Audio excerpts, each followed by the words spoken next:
অনেক দিন আগের কথা, একজন জেলে কঠোর পরিশ্রম করে তার স্ত্রী ও সন্তানদের পেট চালাত। প্রতিদিন ভোরে উঠে সে নদীর ধারে যেত এবং দিনে 4 বার নদীতে জাল ফেলত। একদিন সে নদীর ধারে গেল এবং জাল ফেলল। যখন সে জাল টানল, তখন তা খুব ভারী মনে হলো। উত্তেজনায় সে কষ্ট করে জালটি টেনে তুলল, কিন্তু জাল থেকে উঠে এলো একটি গাধার মৃতদেহ। সেটা দেখে সে হতাশ হয়ে পড়ল।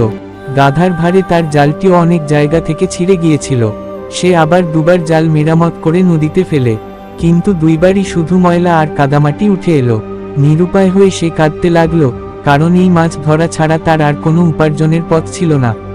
শেষবারের মতো সে 4র্থবার জাল ফেলল। এবার আবার জাল ভারী লাগলো। সে যখন টেনে তুলল, তখন দেখল জালে একটি রহস্যময় পিতলের পাত্র রয়েছে।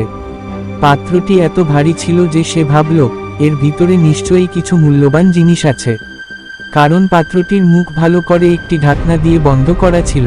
আগামী গল্প জানার জন্য কমেন্টে লাভ রিয়েক্ট অবশ্যই করুন।